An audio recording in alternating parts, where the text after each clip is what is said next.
Well, right now we're going to pop over to Scott Hampton. He's in California. We went from one side of the world to the other side of the world, and Yep. Scott's going to join us right now. Good evening, sir. Welcome. Good evening, everybody. How are you? All righty. You guys can hear me fine, okay? Yes, sir. The floor is yours. All right. I'm going to go through my cameras real quick, make sure they're working. And I got one more. Yep. All right. That one was out of focus pretty bad. Yeah, I need to zoom that one back out a little bit. Yeah. I'm going to zoom that one back out a little bit, but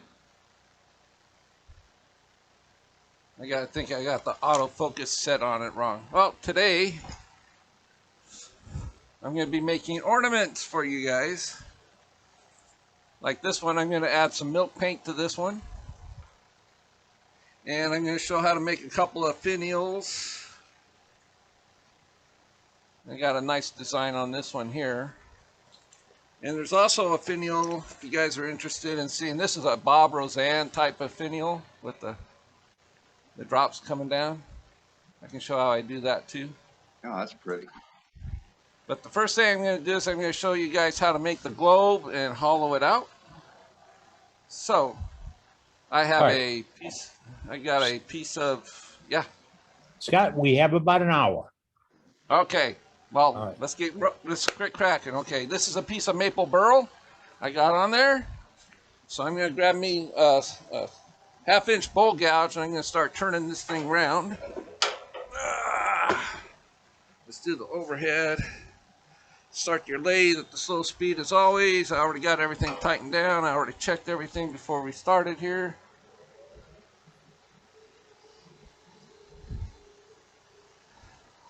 And I fairly turn it up.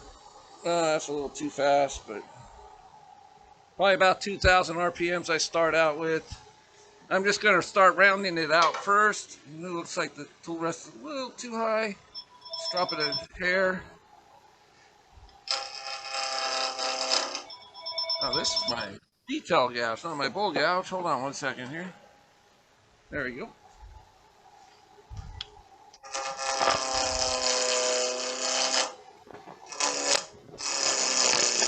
And I'm holding the tool at about 45 degrees.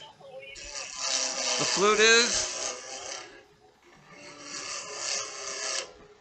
And I'm just taking it to round right now. I'm going to come back and go the other way. I try to avoid coming in on the edge here when you're rounding something over, because you can catch that square and really get a good catch.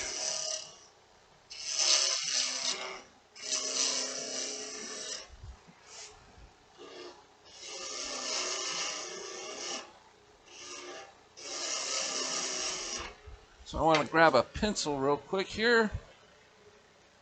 I'm just going to mark where I believe is the center point here of the piece. Yep. And I'm going to stop my lathe and adjust my tailstock to the side here. It's almost round, but that's all right. It doesn't need to be completely round, because we're just going to cut all that out of here. And we're just, basically what we're doing, we're just going to make a big bead. First thing I'm going to do, I'm just going to create a 45-degree angle here.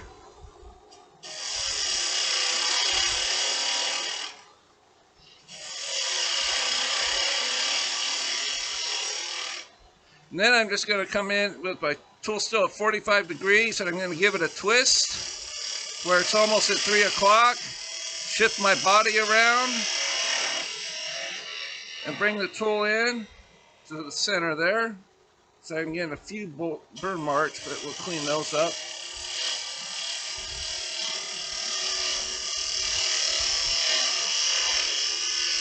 I'm trying to make this is just a design thing that I do. I make my shapes more oval than round, as far as a round shape goes. But you can make your globes round, you can make them oblong, any real shape you want. So I'm going to come back here. I'm just going to clean up some of those. The maple tends to burn a little bit, so I'm just going to do a light scrape across the front here. Just kind of get rid of those tool marks in the burn. So we got that shape really nice. So we still got a little bit of a flat, but that's going to disappear here as soon as I get this cleaned up. And this is on a glue block because I don't want to waste it. Again, I'm starting at 45 degrees, doing the same kind of thing, just a straight angle. The glue block prevents me from having to waste any maple burl that might be going into the chuck. But right now, I'm just cutting away so I can, some of that glue block, so I can shape this, have room to shape this in. Same kind of cut as the front, except backwards. But you don't want to go too deep because we still need to hollow this out. So we're going to leave just a little bit of meat on here.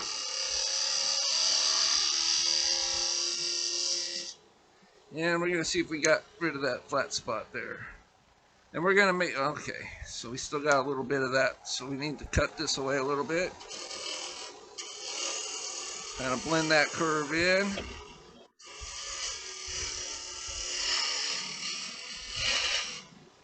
And bring it back the other way.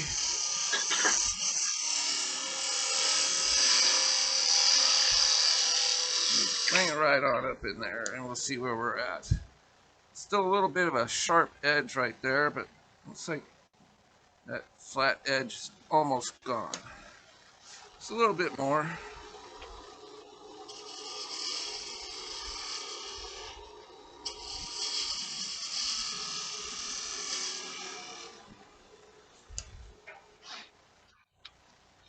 All right, we got rid of that. I'm going to bring the tailstock back around, just clean up that part here, kind of adjust the shape again.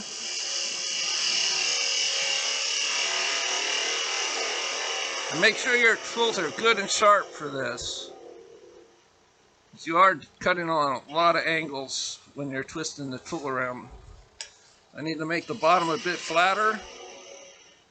You want to make the bottom enough, add another little bit of a flatness there for the finial to rest on when you glue it on. So I'm going to scrape that up, clean that up again.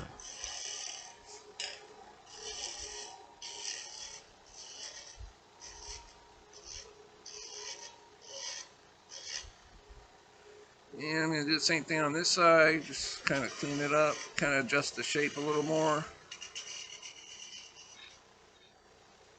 we got a little bit of a high spot right here. So I'm just going to clean that up. There we go. All right, we're done with the bowl gouge. I'm going to come in with my parting tool. And I'm just going to create a little divot right in the center here, because we're going to drill out a little bit before we start the hollowing process.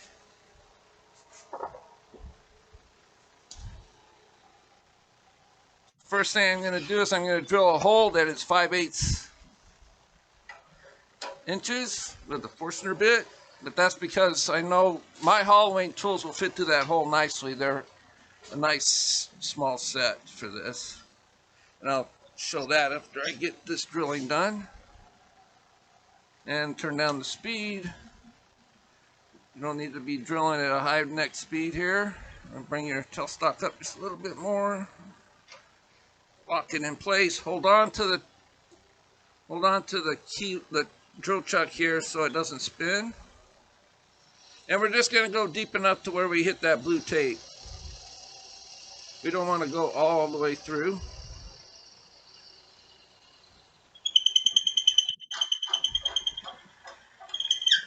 Diameter drill bit is that? Yep, that's good. Deep enough there. What was the question again? What's the diameter of the drill bit? Well, this was a 5/8 drill bit. 5/8. So I'm going to change this one out and put a 3/8 in. And this one I'm going to drill all the way through with. And this one, the hole on the other side, when we get to that point, is what's going to hold the top finial in place. I'm just going to bring that up in there. The little point that the Forstner bit created will allow this brad point bit to find center real easy. Same type of... there we go. And you'll be able to hear the difference once you break through. You'll hear it when you hit the other kind of wood. There we go. More of a high-pitched sound there for this kind of wood. Scott, if we mute all, Yes, if we sir. mute all in a moment, will you unmute yourself, please? We have You bet. some background noise coming in, so we're not going to mute now. You can unmute when you're ready. All right, we're all set. I think so. You guys can still hear me now? Yeah? Yes, Yes, you're sir, good. we can. Okay. So now we're going to get to the hollowing portion here. So you want to turn your tool rest around a little bit this way. And we're going Folks, to just find... notice how he's keeping his tool rest, the post in front of the what's going to be Yes. hollowed with the tool being directly on the post. That way all the pressure and Yes. force down through the Yeah, laser. you don't want your tool rest way out here hanging when you do this because you're putting a lot of force on there. So you want to get that post right in the center. All right, so let me grab my hollower here. Let me show this. This is called a Mike Tchaikovsky rocket tool. Basically, it's a hunter hollowing tool with a cup type carbide tip on it, a number 1. And it fits right in this hole very nicely there, as you can see, but it's not on center, so I need to drop it. You want to make sure this tool is on center. Plus, we're going to do a shear cut when we get in there. You don't want the tool straight up and down because it's going to cause some catches. So you just turn it at about 45 degrees before you start cutting. And then this is just this will keep you from getting catches inside and sending this piece coming apart on you. So.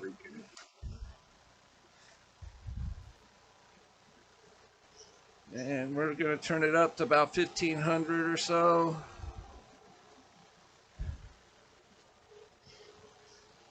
Just want to make sure that you got it at 45 degrees before you start cutting.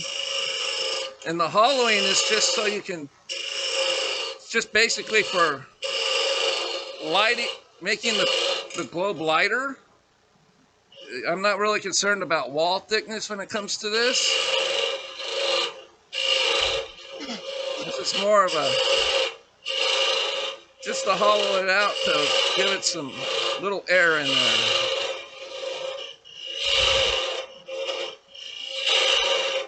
All right, so let me have a look. See, always turn off your blade before you stick your fingers in there. All right, so I can go just a little bit deeper, I think. All right, I don't want to go much deeper. You want to leave a little meat on the top because that's where the ornament's going to be hanging from the tree, and you don't want that to be a weak point. So just a couple more quick cuts here. And the hollowing is done that quick. All right, so I didn't have it at 45 degrees. That's why you saw that jump like that.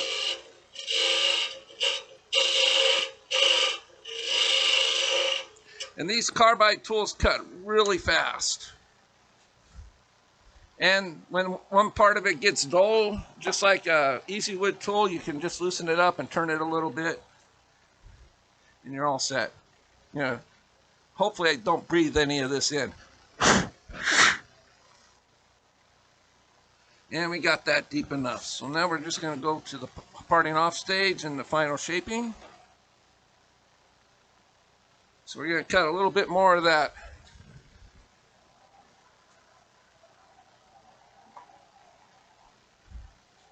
glue block down a little bit. The hole is about right. The bottom is about a 1/4 inch up thick there. So I'm going to turn up the lathe a little bit faster.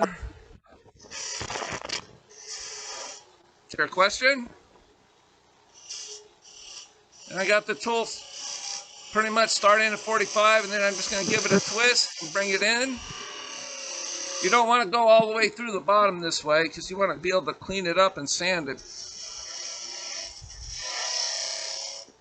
We're just going to scrape this off a little bit of a burn there. I'm going to show you a little handmade easy jig to create so you can clean up this bottom part because they never come out looking very nice. And it always also gives you the opportunity to either paint it or sand it when it's in the little jig that I use. So I'm just going to grab my little thin parting tool. Well, it's not little, but just one of these nice little tools here. This one has a flute on the top. It's not straight. It actually has little 2 points that start to cut here. I need to lower my tool rest down, and this tool rest is kind of close to the chuck, so I'm going to turn off my lathe, safety first. And we're just going to follow that curve with the parting tool.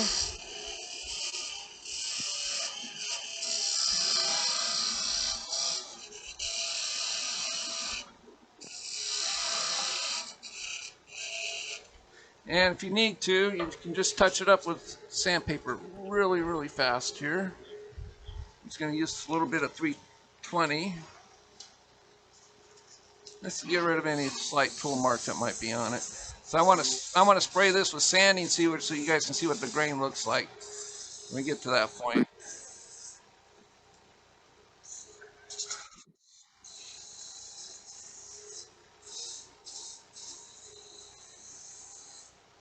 So we're going to stop the lathe, have a look. Everything looks really nice, so we're going to finish off parting it.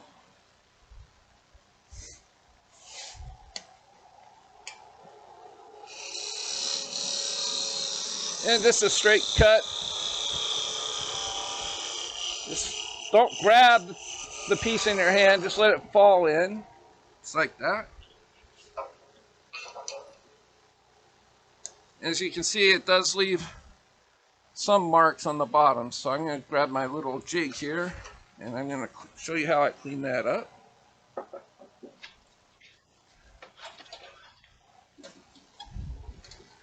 You guys got any questions? Scott. You got plenty of time. Don't feel rushed. It's when I get to the finials, it's going to take a little bit of time. So you're fine. You're doing good. All right. So I'm going to switch over to this. You guys might be able to see these better. These are the little jigs I make that go in the chuck. And because I always make the top hole the same size, these can be the same size, and then this part here is tapered. And you can just slip it on like that, and it tightens down. Just like that when it's in the chuck. That one's a little loose, so I'm going to try this other jig. You can make them in all different kinds of sizes. And okay, I think the other one's going to work better for this one. Grab my chuck key. And we just set that in there. You can match up the jaws. You can see the jaw lines if you're using the same jaws every time. And you just want to give it a quick turn on, make sure it's running a bit truer than that. So you just give it another twist there. It rests on the bottom of the jaws. Oh, that's even worse. So I'm just going to loosen them up and give it just a slight tap. You know, it only happens when you're doing a demo. All right, yeah, it does. Otherwise, first time you touch it is perfect. Exactly. All right, so I got that running really good and true. Should mark jaw number 1 on that for you. Yeah, I probably should. I'm going to put a little red mark on that. There you go. And all my jams, I have the jaw marked. That way they set up correctly every time. So I'm going to mark it between 1 and 2. And there we go. Smart idea. I always forget to do that.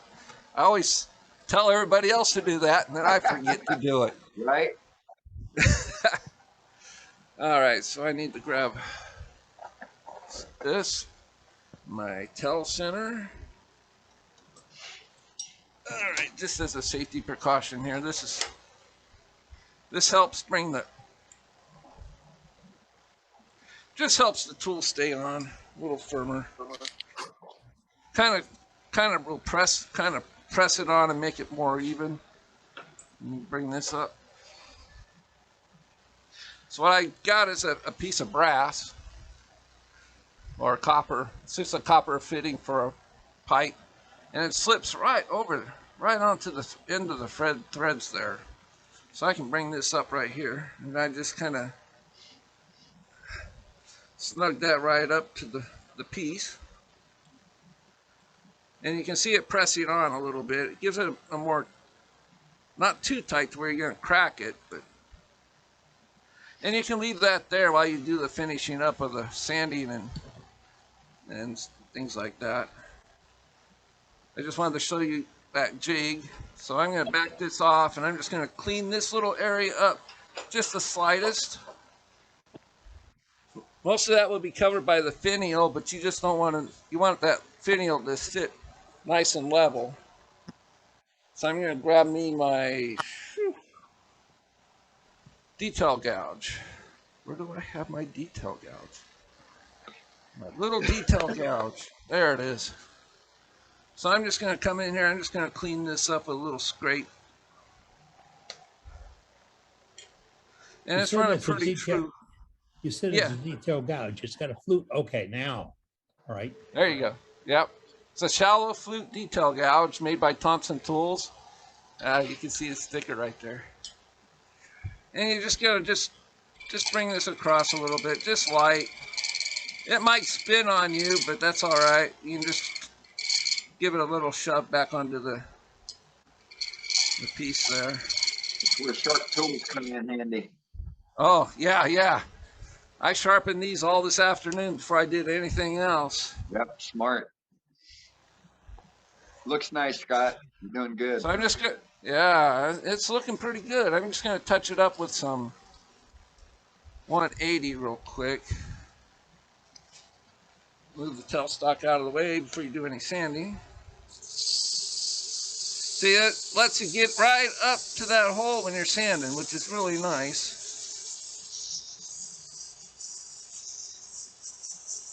It looks like that jig holds really well. It does. That piece of copper, when you put it on your tailstock and move it up, it kind of presses the piece onto the wood. Yeah, it's smart. I'm going to do that. And having that little nubbin right there, the same size as that drill that you used to create that hole, really helps a lot. So what was that? I was going to grab one more lighter piece of sandpaper here. Then I'm just going to spray it real quick with sanding sealer so you guys can have a look at how the grain looks on this burl. It's really pretty. And it dries really quick too, so. All right, so I'm gonna grab my tailstock out of the way, grab my little paint board so you guys can see I use it a lot. Turn it around, there we go. This is just Depth Lacquer sanding sealer in a can.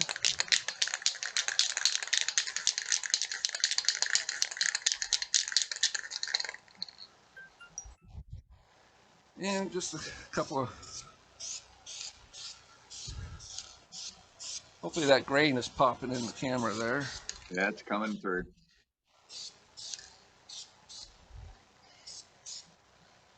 And that should be enough for sanding sealer anyway.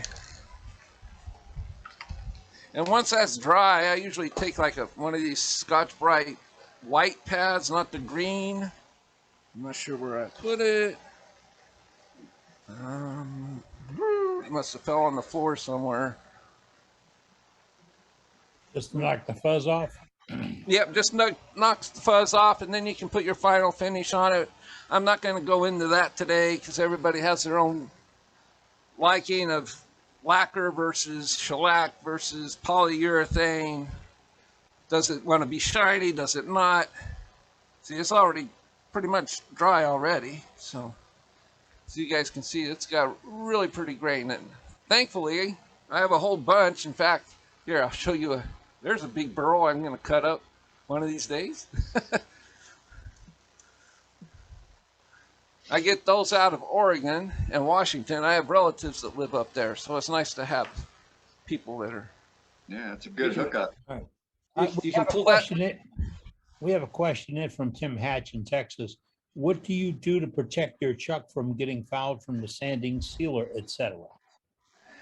I'm pretty much spraying away from it. I've never really had trouble with it. I mean, I've cleaned this, I don't know how many times, with just like a green Scotch Brite, maybe some mineral spirits on it. Cleans it right up. I haven't had a real problem with that.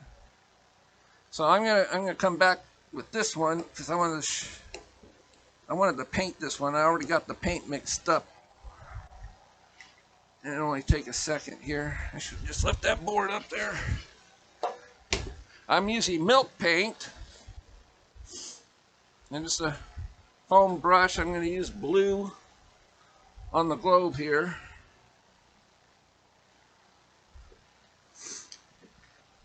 And I'm going to maybe switch over to the overhead. You guys can see that a little bit better. Just a slight foam brush. It's not really thick or anything. You don't want it to. Just want I really need to find that white pad, but I can use 600 sandpaper to do the same thing, I guess. So you're just going to want to paint it. Give it a. So you can see how thin it is. And that's what I'm looking for. I don't want a thick coat of this on here. Once it dries, it lightens up a lot. So you're looking for color, not coating. You're just looking for the color. Right. You're not making it really thick or anything. I mean, if that's your preference, that's fine. So it's enhancing. Does it enhance the grain, or is it actually coating it like paint? It coats it like paint. I mean, I have it thin enough to where you're going to be able to still see the paint, or the. Oh, okay. You can still see some of the grain through it, but you can put a few. I like to use it thinner, and if you want, you can just add extra coats to it instead of one just big thick. Right. It gives you an idea of, you can adjust it a little better. In fact, you can see where it's drying. I'm going to grab a hair dryer real quick and just dry this off once I get it smoothed out some.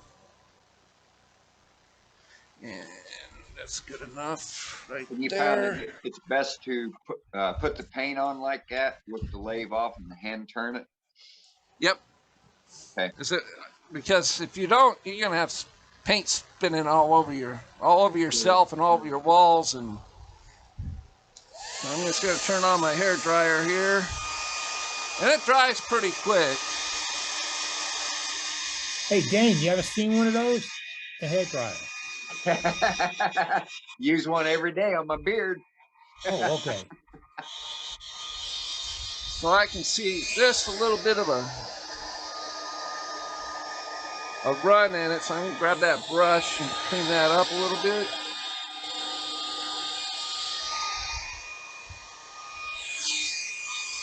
And you can see let's see on the front here.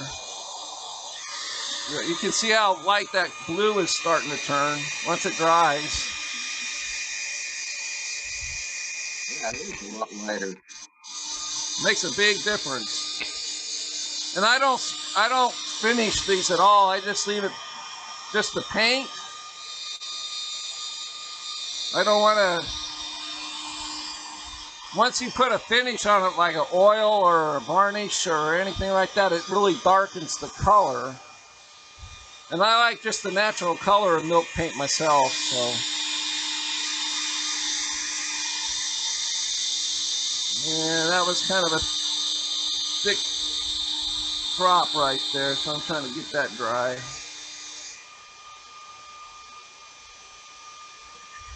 So yeah, it's handy to have a hairdryer in your shop. Yep, I have one. So I'm going to grab me some 400 here. I'm just going to smooth that out, and where's my 400? There it is. Kind of let some of the wood grain show back through. You don't need to do a great fast speed with this, but this is just this gives it even a more what I call an heirloom look to it. What grit of paper is that? 400. 400. You can use 600. I wouldn't go anything lower than 400 though, because then you're just going to eat right through the paint really fast. Yep. And you can see there's like just a small ring of the wood showing through there. So I'm going to kind of soften the round oval part because it looks like too much of a straight line. There we go. That looks kind of old, doesn't it? Right? Yeah, it does. So we got that part done. So now I'm going to turn over. I'm going to change chucks and start on the finials. I keep putting my chuck keys somewhere where they're not supposed to be. That's typical, right? Yeah, last place Yeah, where you found it. That's it. I'm going to start setting it right there is the best spot for it. So I need to change chucks so I can get the one with pin jaws on it. So I'm going to put some 1x1 pieces of wood into my lathe. So how am I doing on time, okay? Oh, you're Yeah, fine. fine. Doing fine, sir. All right.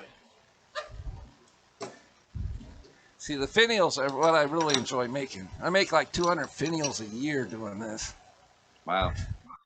Yeah, you can see some. Well, let me switch. See, you can see this this chuck needs a little bit of cleaning from that spray.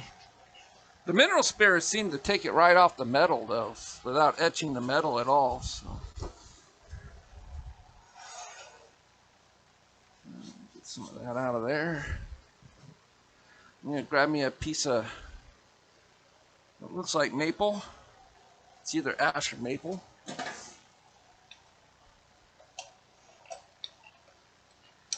I need to. And I don't use any tailstock support when I'm making my finials or anything. I know a lot of people do, but I make them so thin that if any type of pressure from the tailstock. Alright, so I need to adjust that just a little bit before I tighten it down. That looks good. And then give it a good crank down. Scott, is that resting against the chuck bottom? No, I pull it out just a little bit. Okay. That way, if it's off center and it's kind of wobbly, it gives me a little room to adjust it. Right. Okay. If it's sitting on the bottom of the chuck jaws, it would be stuck in that position. I wouldn't be able to adjust it like I just did. Yep. Very good. So we good. got that really, really good and level.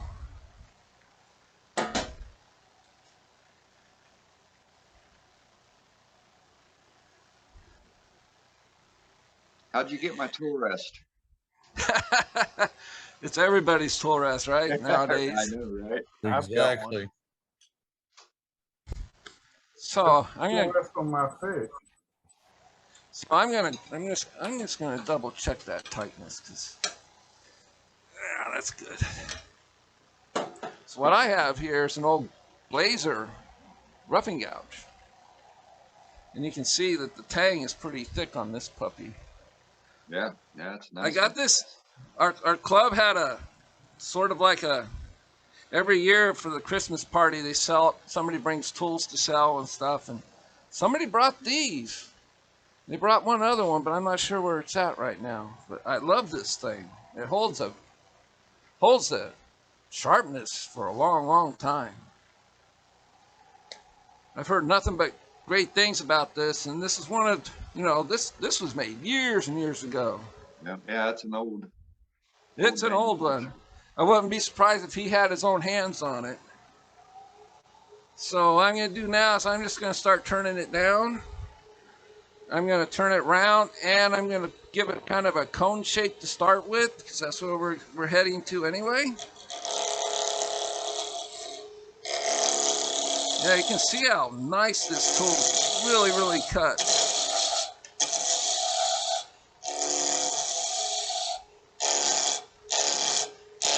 And I'm just getting rid of those sharp edges there. I don't want my knuckles to touch them.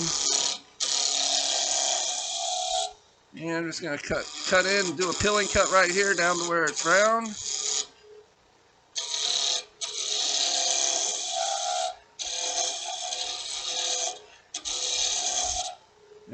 looks like it's pretty round, but I'm just gonna double check. Almost. I just like to have them round just to balance them out. That way I can turn up the speed a bit more when I'm creating a finial. Speed is kind of your friend when you're making finials.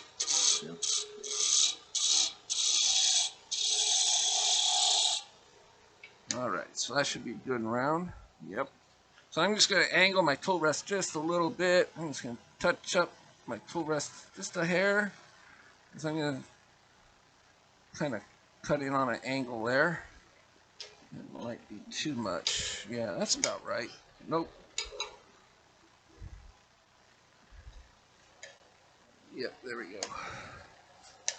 So now I'm just going to turn up the speed a bit. I'm at like 2,500.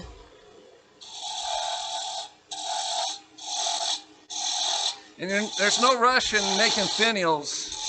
It's something that should be enjoyed doing.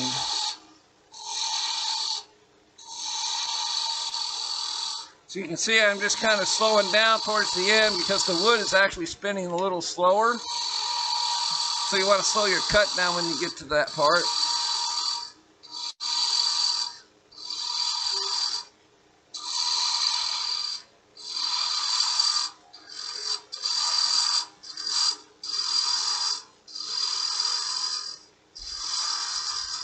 And I'm just going to bring it right up to a point here.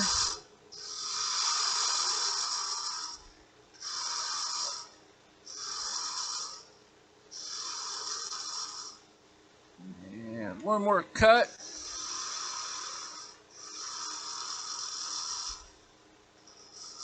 Look at those fine shavings, folks. Yeah. So first thing I'm going to do is I'm going to grab my small detail gouge. I'm going to come in here and just make it. I'm going to bring my tool rest in just a little bit. It's hanging over a little too far.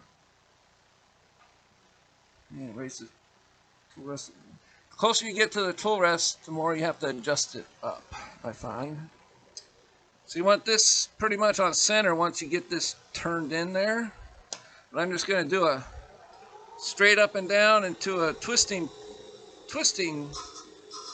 of the handle here. Just like that. And it gives you a nice little detail there. And so I'm going to come back with a smaller bowl gouge or spindle gouge right here instead of using the roughing gouge. And I need to adjust that down because that's a bigger tool than that other tool I was just using. And I'm just putting a nice little shape right up into here. I'm leaving that little bit of a bobble right there because I'm going to turn that into a bead. And I want to get this shape started here real quick. So I'm going to grab that little detail gouge again, come in. It's a lot of up and down with the tool rest. And we're just going to do a twist right into that little pocket we made a second ago. Just really gentle cuts here. Start right here. Do the same thing. And now you got a small little bead. Don't worry about if it's not exactly shaped right because sandpaper is your friend when it comes to that.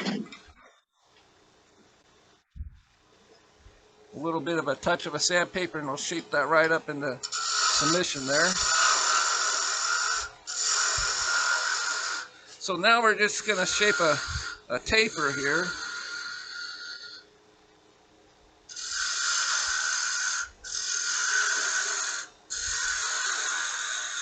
And I actually want to bring it in this way a little bit. So I want it to be a little bit thinner down here. I want it to taper down. Just like that. Down towards the center. It's surprising how resilient wood is when it comes to this. And you want to leave a lot of this mass at the outside here just to prevent vibration. If you try to make this whole thing thin and then work at the end, you're gonna just end up pretty much just snapping it in two. So I'm just going to take that down to there, and this is the point right now. This is where you want to decide how thin do you want to go with this one area, because you're just going to get thicker as you go towards the headstock from there on. And don't be surprised when you make a finial that it looks really nice and dainty on the lathe, but when you take it off, you're like, oh my gosh, that thing is thick as can be. Yeah, Being on the lathe throws you off just a little bit. So this is the time where you want to sand this section of the finial here. I kind of round over the point there, you don't want a really sharp point. And I just stick the sandpaper down in those little grooves there.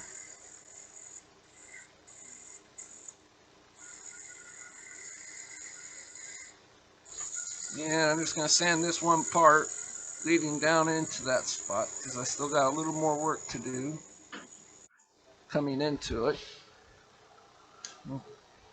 When you're at this point, always turn off your tailstock when moving the tool rest, because if you knock that corner into it, it's bye-bye.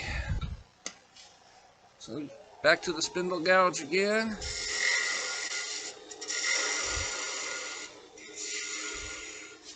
And we're just kind of creating a taper. It's going to come into this really nice. Sandpaper will help clean that up a little bit.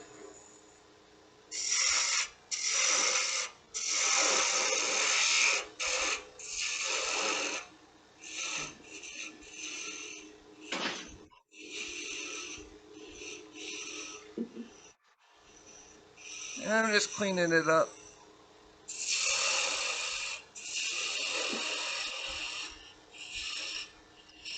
If you need to, just come back and catch that cut again. And what you can tell, I'm just kind of slowly coming out of that cut.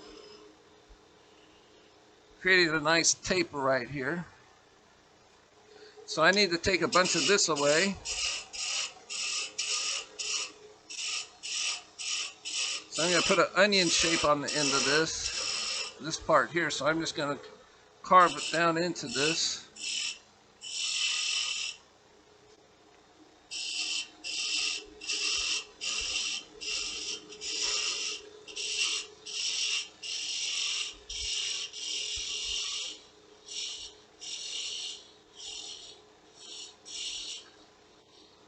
Still a little too thick for my liking, so I'm just going to take that down a little bit more.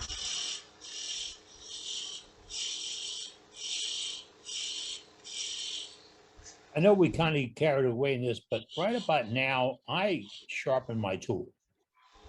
I've got like 3 different spindle gouges, Okay. all sharpened and ready to go. So I've been just grabbing different ones as I go. Yeah, I just had to mention. Yeah. Just to let everybody know that, yeah, this would be a good time if you only have one spindle gouge or only a couple and you've used them both to go in and time to sharpen. Great tip, Eddie.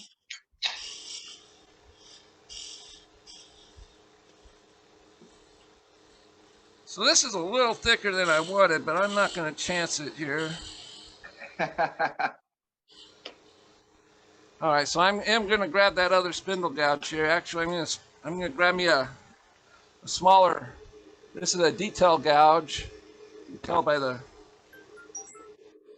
how far back I've got this. And it's a double bevel, just to keep that bottom part of the grind out of the way. So I'm just going to come in here and I'm going to make a straight cut, and then I'm just going to twist the tool.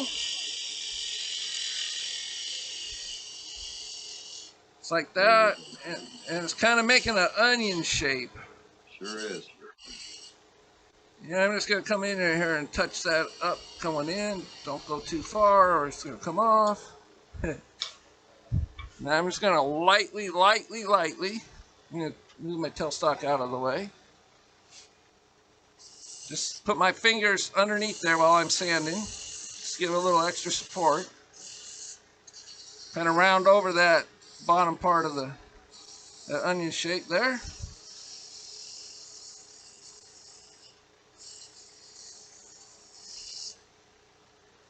I'm not too critical on this one because I'm going to paint it, so I'm not going to go through all the grits. This is like, I think 320. That's good enough to give it a good enough smooth surface for the paint and strong enough to take away any really tool marks that you might have made. So now we've got that done. I'll move the tailstock back, and then I'm going to create a little bit of a cove right in here.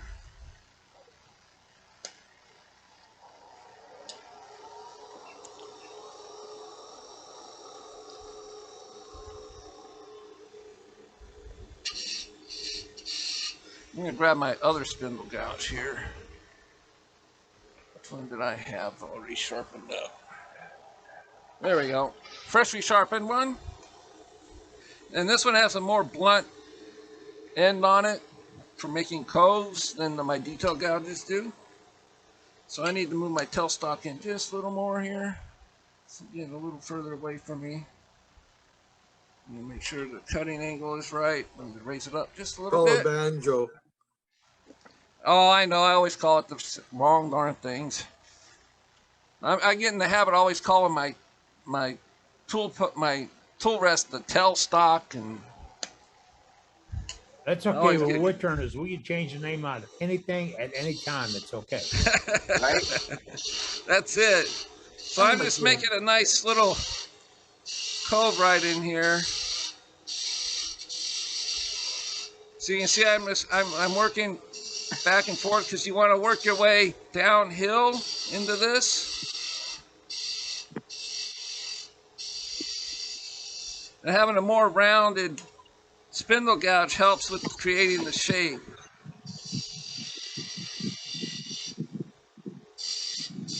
I'll need to make that a little bit longer. Ooh, I hear some muffling. Is that me or somebody else? I think somebody's got the mic open and may not realize it.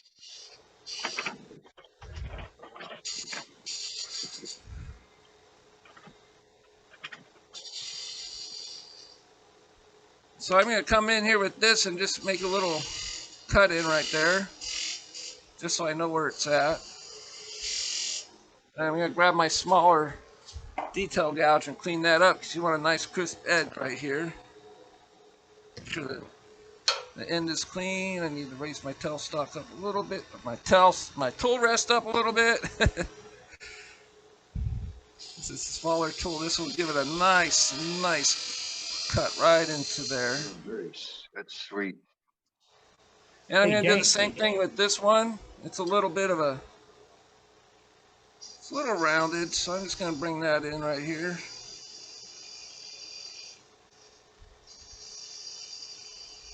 I love finials. All this right. is a great opportunity for folks to grab screenshots if they're interested. Oh, yeah. You're doing a good job, Scott. I appreciate it. Oh, you're more than welcome. I like doing these. So I'm gonna finish sanding up this area here. I'm gonna sand up that cove.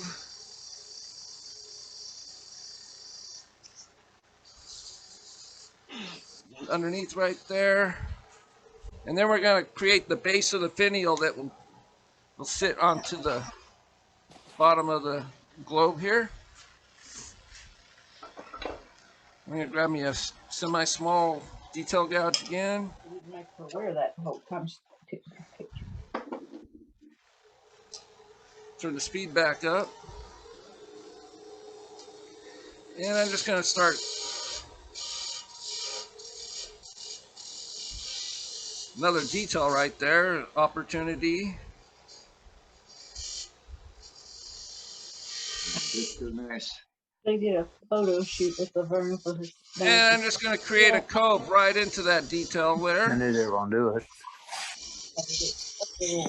I start with the tool. Scott, I'm gonna mute everybody, and then you need to bring yourself back on, okay? All right, got it. All right, going now. All right, there we go. We got Yeah, you. I've been hearing some back talk there. So Yeah. Yeah, we have to apologize. As members come on, Sorry. the automatic mute may not catch them, and they don't Yeah. realize the background sound is out to us. that's part of being on Zoom, I guess. So I'm making it like a cove right in here with this somewhat small detail gouge. And then I'm going to give it a twist right into there. And it's going to give it an OG curve.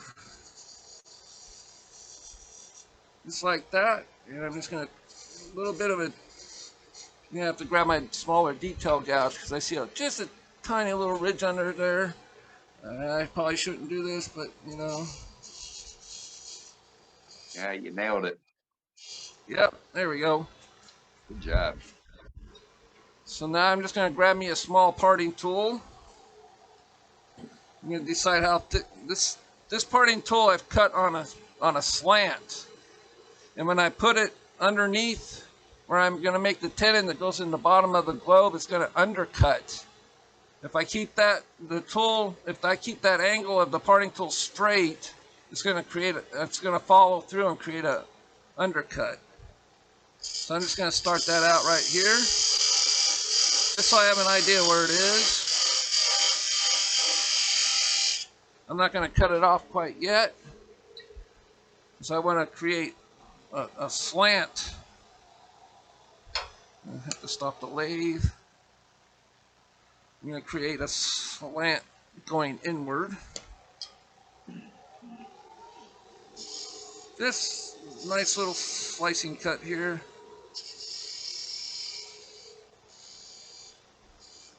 And I'm just going to touch it with sandpaper really quick.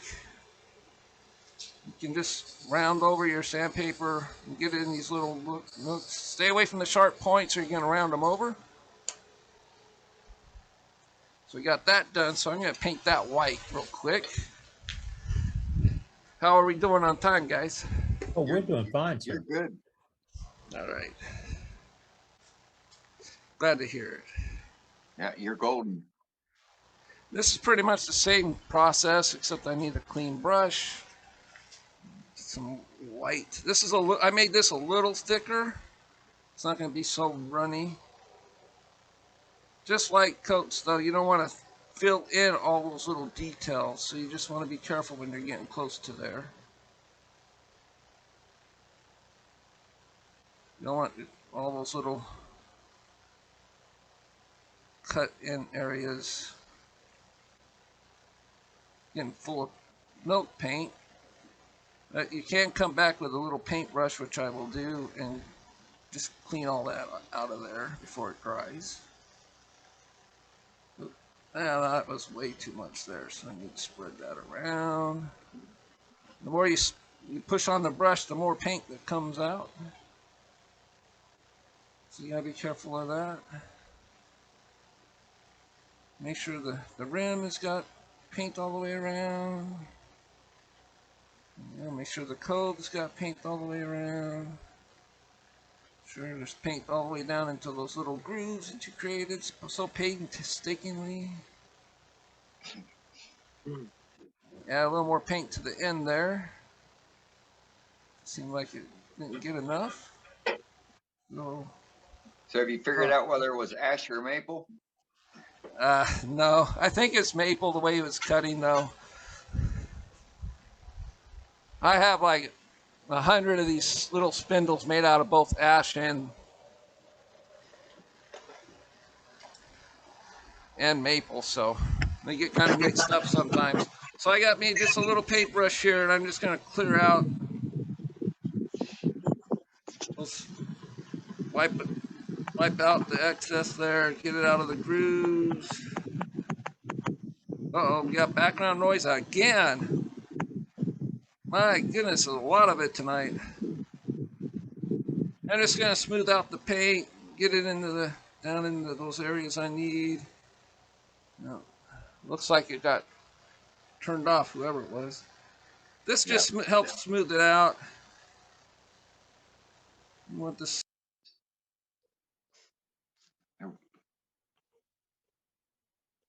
Scott, you're muted. I messed up on that one. It's all right. You're good. You're good now.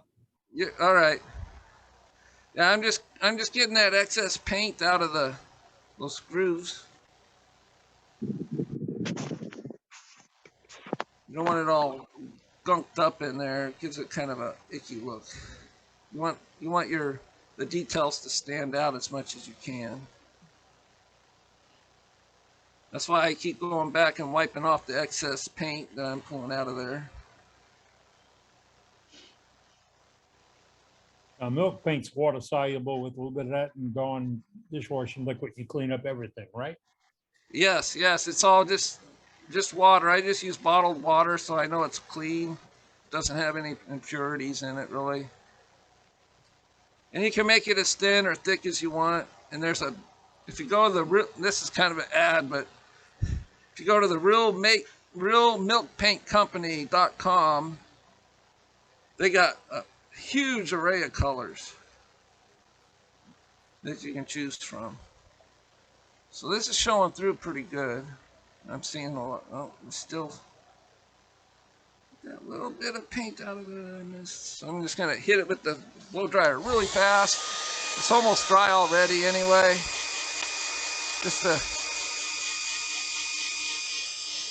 You don't want to hit it with the sandpaper if it's still wet. So I still got some paint there. Gonna smooth it out. Plus the blow dryer actually tells you can see where it's drying faster and where it's not. So that means it's thicker in some areas. And it allows you a chance to go in there and just clean that up really good.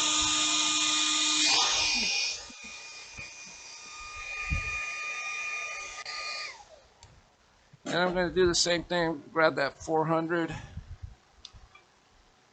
Where did it go? Yep. And then just kind of turn it down the lathe a bit. Just gently go over it. I like to kind of let the wood show through on the high spots. Makes it look like it's a little bit more worn. It's been sitting in a box, in Grandma's box in the attic for a while, and it's been used and enjoyed over the years. What grit of paper is that? 400 again? Yep, 400 again.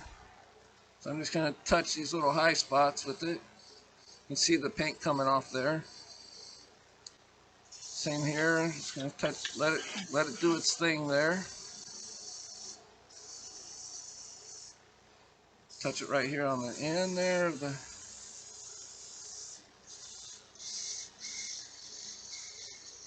Kind of feather it out a little bit right here where the onion comes in. A little bit more off that little bead. That should give us a nice little look. There we go. All right. Well, it is clean and neat. Wow. Yeah, it's a nice technique. I like playing with it. I make them in all different kinds of colors. Oh, there's some wet paint right there still. I'm just going to touch that really, really fast with the sandpaper just to smooth it out. I'm just going to roll the sandpaper just a little bit and go across there. What grit sandpaper are you using? 400. Yeah, this is 400. Okay, cool. Thanks. And now what I want to do is I'm going to grab me a set of calipers. I'm going to measure the big hole here. So we're going to make a tenon. It's going to fit right in there.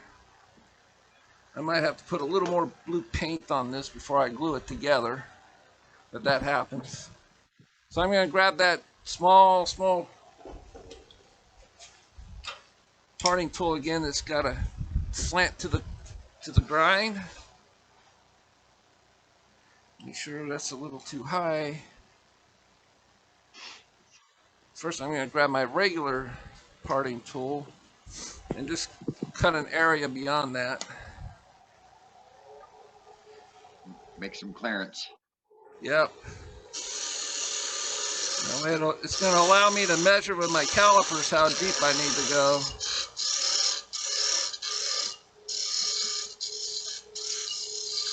So I can measure out here and then work my way into the bottom of the, and I just had those calipers in my hand. Jeez, there they are, blending in, blending in. See, I probably got that just about right there. So I'm just gonna work my way up to that.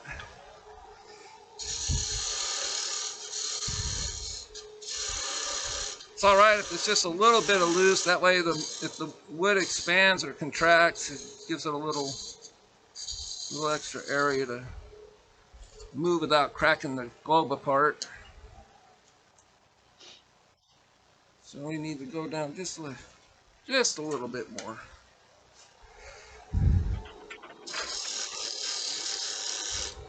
See, I make my cuts back there in case I go too small. I can make it a little larger. All right, we're just right on the money there. So I'm going to bring this down. Let's make it straight. And then what I'm going to do is, with that small parting tool that's cut on a slant, I'm going to come in here and finish making an undercut to that size of the tenon. Just smooth it out right there. And we can part this off. It's done.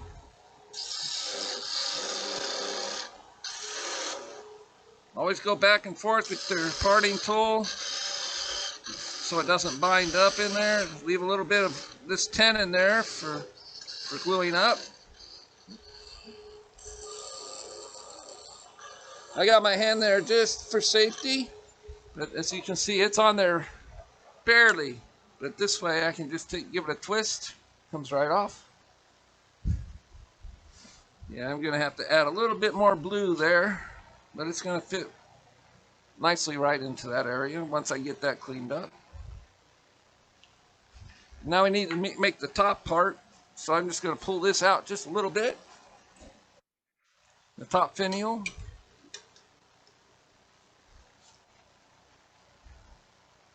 I don't make really tall finials for the top. You can if you want. I kind of tend to make them a little like flat. It gives it more of it's not a long shape and then big and then small again. It's more, gives it a nice shape down into the finial when you do it this way. So I'm going to make this round. I need to round this over. Grab my little glazer roughing gouge again.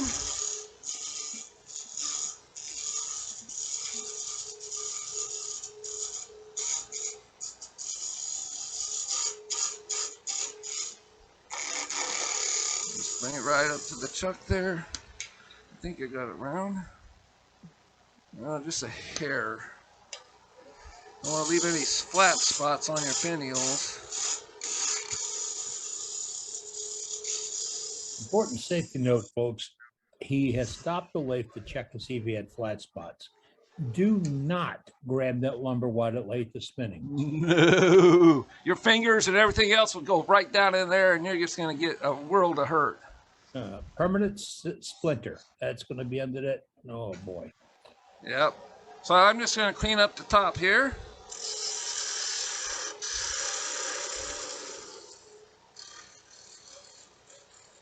Then I'm going to grab my small detail gouge here, and I'm just going to start playing with shapes.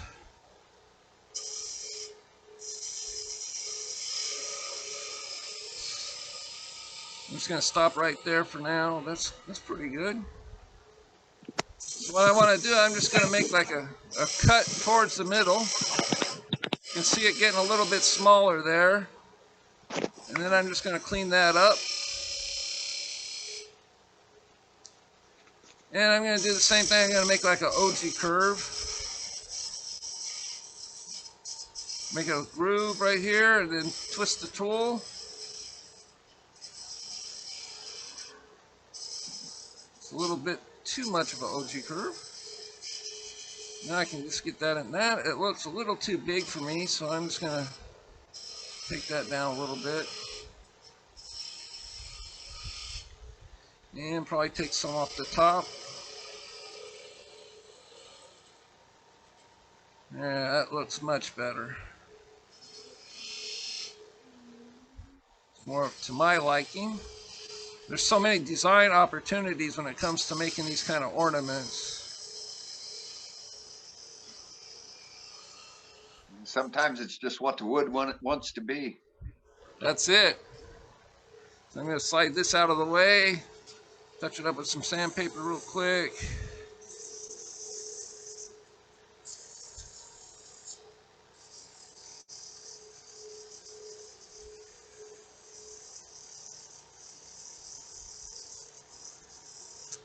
And I'm going to bring this back on an angle and put a little divot in there. So I'm going to use a pin vise and create a very small hole for an eye hook.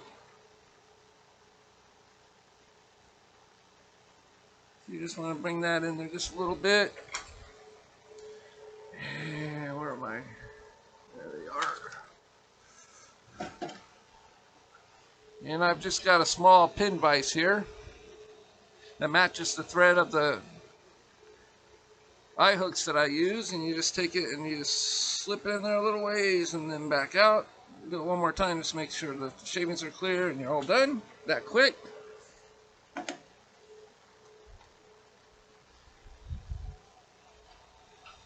And always turn off the lathe when you're this close, like I said before. So I'm just going to clean that up with my parting tool again. I'm going to come in. I know this is going to need to be quite a bit smaller.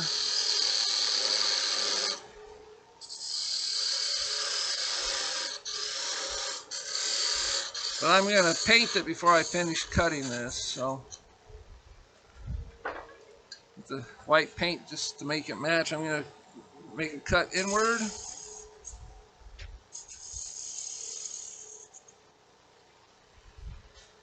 Now I can just come in.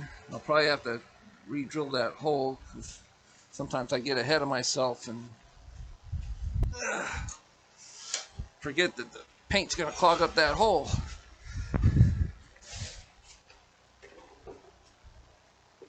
We're just going to give this a nice little coat of paint, white paint. Scott's putting a coat of paint on his folks. Let me give a little update. In a few minutes, we're going to announce our recognized members of the month. That'll be coming in a few minutes. And we'll also do some more gallery work for you. And if you want to have something on gallery for the last part of the program, what we'd like you to do is place it in chat right now. And our gallery master will see it and call on you. Let's go back to this. Yeah, we're just about done here. It's one thing I always forget how much time I have left when I'm making these things. As far as the demos. We're doing all right. Yeah, you're doing good. You're fine. As I always say, club. Well, my regular wood turning club had a meeting like a few weeks ago, and they had me do the demo. I was doing one of my deep texture platters, and I'm like, man, it doesn't feel like it's going right. Everything seems like it's going real slow. And then when I got done, I go, oh man, you got done early. I was like, what? No way. Didn't feel like it. I'll tell you. So I'm gonna hit this with the blow dryer.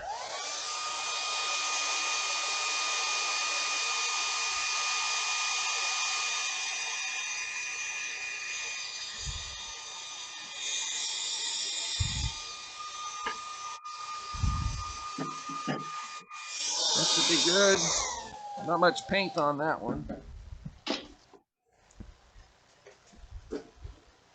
Now we need to put the little eye hook in there. I'll always have a, being blue, I'm probably gonna grab me a silver one here.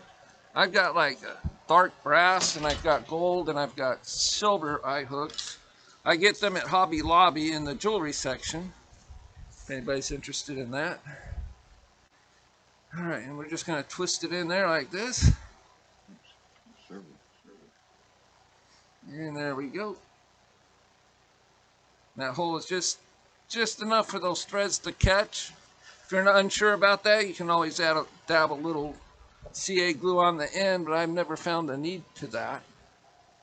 So now I need to get my calipers again. The little blue. Man, everything is getting tossed around in here. Just to make sure, I'm just going to double check on the size of this hole, but it should be the same size as that drill bit.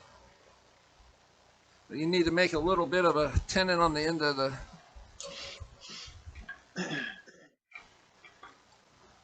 this one too.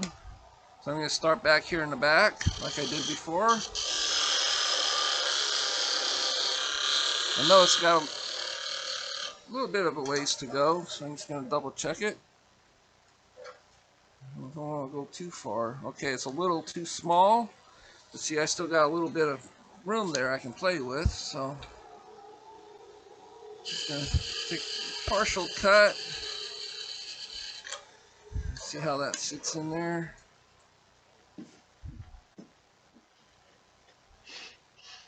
Okay, just I can clean that up with the small. It's just a tad too big, but I can clean that up when I use the small parting tool. And I cut the. And the same thing, I'm going to create a undercut here.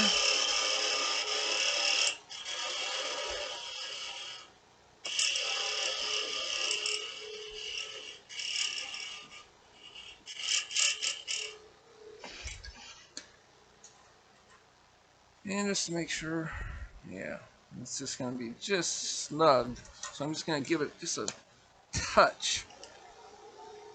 Just for expansion reasons and for having glue in there, it's going to swell the wood up a bit. So you got to keep that in mind.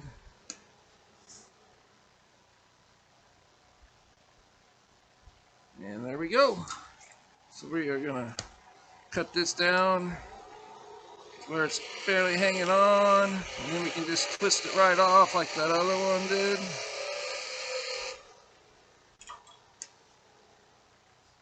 Whoop. So that fits there.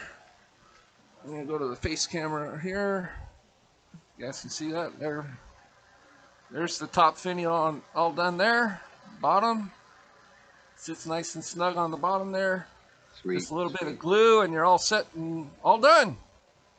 That is sweet. beautiful. Nice, Scott. Very nice.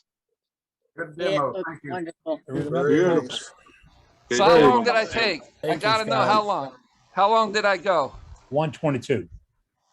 Good an An hour. hour 22? Yes, sir. Great All job, right, sounds Scott. good. Wow, All it right. didn't- Hey, Well you know done. what? It didn't feel like an hour and 22 minutes. Nope. No, Well done, no. buddy. No, it didn't. Felt It was about like good. 10 minutes. Good job, sir. Thank you so All much. Thank you, right. Scott. All right, Hey, thank Dean, you. Dean, before he gets away, you're gonna hook him into another one real soon, right? Oh yeah, absolutely. Me and Scott's going to be talking. All right, all right. As I'm long as we going got to that. I'm going to rope Scott into the rotation with Caden and me. All right. Well, you As know, long as, Dan, I'll send you a whole list. I'll send you a whole list of projects that I do for demonstrations. Okay, yeah, that'd be great. And I'd And really you guys have an idea of what I do. You did So- an excellent job. I really appreciate it. very nice. I'm sir. glad Very you guys nice. enjoyed it. I'm glad you Yes. did. So group members, Thank are you. there any questions? Yeah, before I turn off my mic, any questions? Nope. You did great. I guess All right, that's thank you Grandpa's so much. Workshop based on the sign you have behind you. Grandpa's workshop, that's it, right? Hey, I've got a question. I'm wondering about the steel and the gouge, or the roughing gouge. You said it's very old, but it holds an edge good. So, You know what? I don't know what Glazer did to his tools. He did treat them in some point with something. It's not regular M2 high-speed steel. It's more like an M42, like they're coming back out with now. So Weren't like the this one Glazer here, some- this is a M42 spindle gouge, and I think this is the kind of metal that Glazer used, something similar. Well, I have a couple of his SKUs, Glacier SKUs, and one of them is marked V10, 10V on it. So I'm not sure what the real old one is. I have a super old one. This is one of the original ones that he actually. Oh yeah. One of the prototypes, and it's probably the same thing. So. Oh yeah, I wouldn't be surprised. It's a really nice tool. And when I get down to the nub, I'm going to be really sorry. That's going to be a long time before I get to that point, but the only time I use it, the only time I use it is when I'm making ornaments, doing the roughing down of the spindles, or the finials. So it's going to last me a while, I think. All right.